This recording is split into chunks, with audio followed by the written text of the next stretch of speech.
All right, Joel, we're getting ready for the British Open, and before we talk about what's going to go on in Scotland this week, let's talk about who's hot going in, and nobody's hotter than Michael Kim. And I know you can make the case that he didn't beat a lot of big names at the John Deere Classic, but when you shoot 27 under, I don't care who you're playing against, you're going to win a lot of tournaments. Yeah, and I don't really care where you're playing either. Yeah. You shoot 27 under. I mean, your odds are going to be pretty good. He won by 8 shots. The crazy thing is going in, he had missed 4 out of 5 cuts. The one he made was a T18, which is a good finish, but he never won before. Mm-hmm. It's not like he had been contending regularly, and frankly, I'm just being honest, it's not like it's not like he was really much of an up-and-comer or anything either. He's just a guy who's kept his card, over the years, has not necessarily produced great results, has just kind of been out there, and lo and behold, he has one of the most incredible tournaments of the year. Shoot 27 under, winning by 8. Not necessarily the best field, right? But I mean, you open with 63, 64, and then you just continue it onward and end up 27 under par. Good things are going to happen. I did scan the leaderboard, and everybody through T12. I really, honestly, did not recognize a whole lot of those names. Yeah.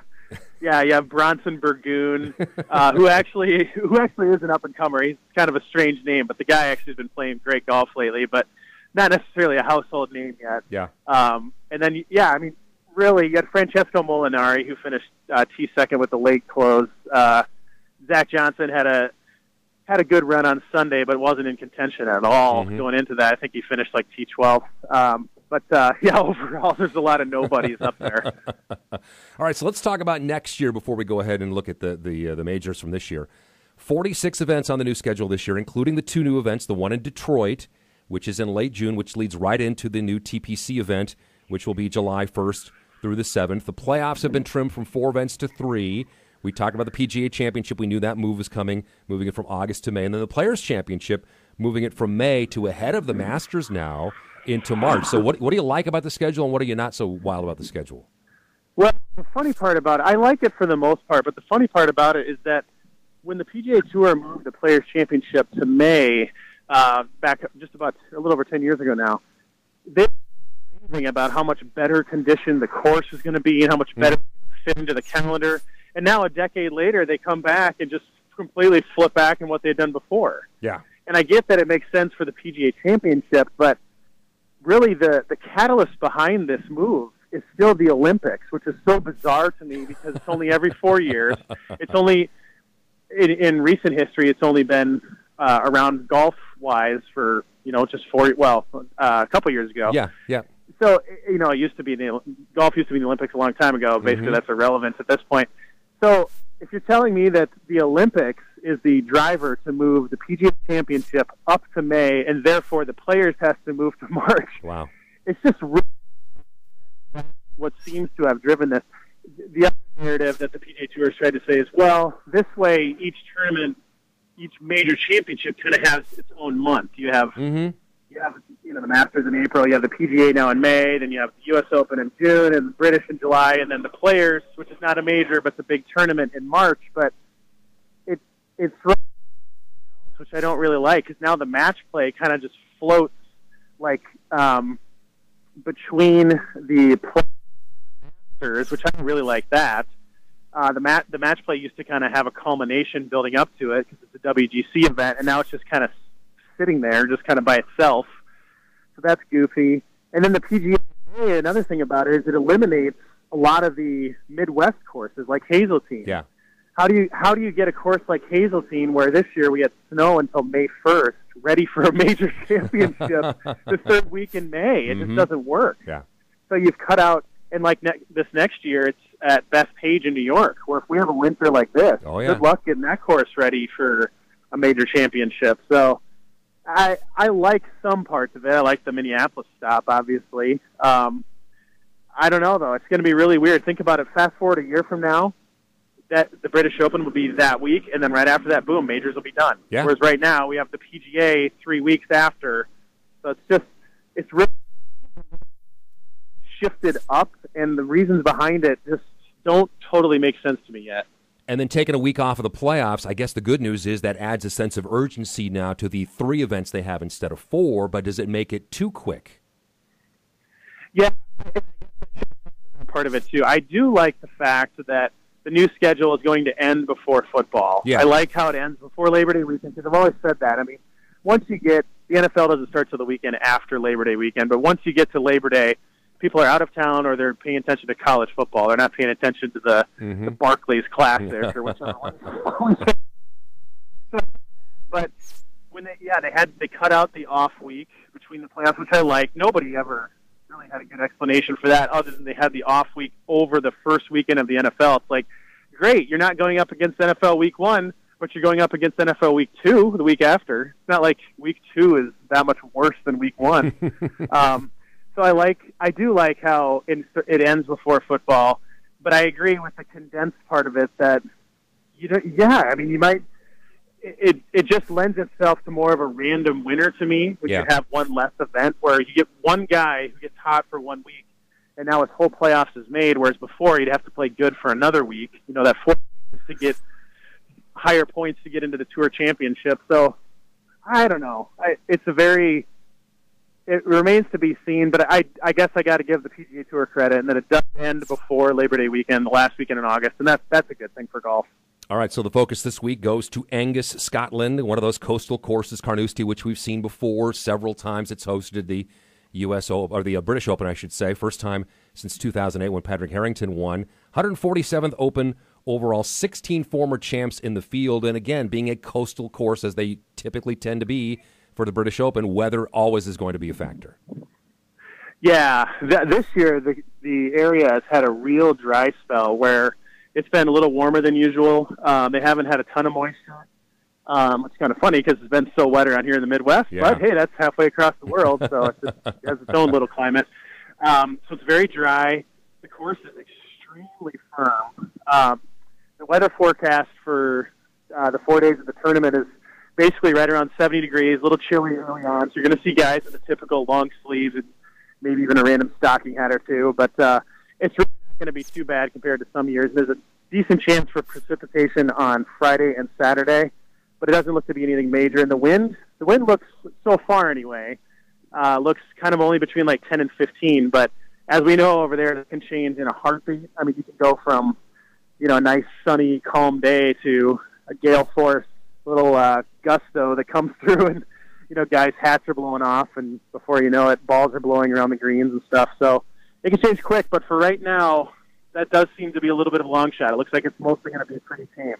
And so when you think of British Opens, you think of tight conditions, you think of the wind, you think of these big pot bunkers, and you think of this unbelievable rough that they have there. Is this going to play out typically with what we expect from a British Open? Yeah. People, Gary Player historically included, have called it the most difficult golf course in the world. In fact, it has been dubbed as Carnoustie by a lot of people. It's extremely difficult. It's 7,400 yards, has over 100 bunkers, and those bunkers are not just your typical, hit it in there, splash it out, make the putt for par. They have deep, deep faces. I mean, some of them over 4 feet high. Wow. So, I mean, if you get in them, especially if you hit in a fairway bunker, it's basically like a mini water hazard where you're going to have to play out sideways, in some cases backwards. You'll see guys taking maybe even a putter, putt it backwards and then splashing it out just to get away from the face because they won't even have a stance or a swing or a shot.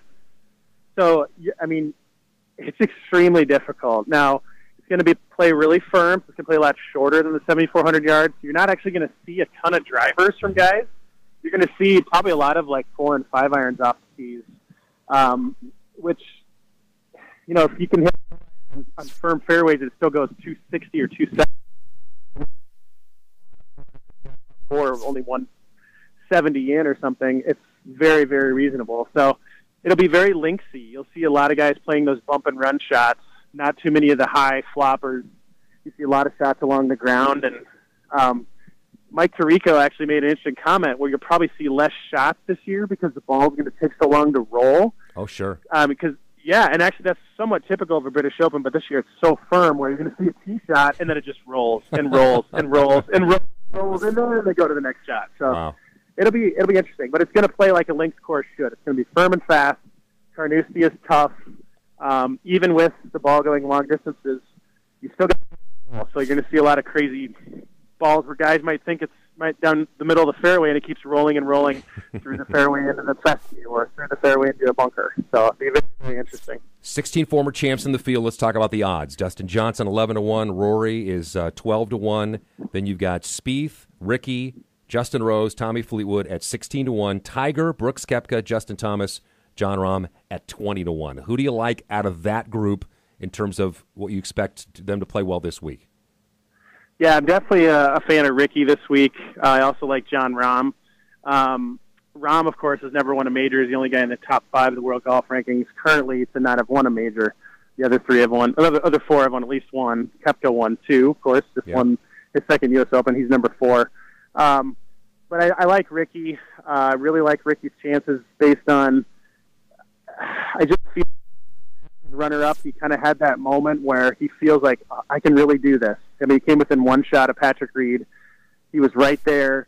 The U.S. Open, he had just gotten engaged the week before. He had a lot of media attention and pressure on him. Now that's kind of off of him because it's on other people this week. I'm not sure he's going to win, but I think we're going to see Ricky really close. In fact, the last 6 majors, Ricky has not finished worse than T22nd at all. In fact, that was last year's British Open when he finished that 22nd. So really like him. I like Rahm. Rahm's been playing great. He's played over in Europe now for a few weeks. I Open a couple weeks ago. He came close to winning and then played decent last week too. So I like his chances.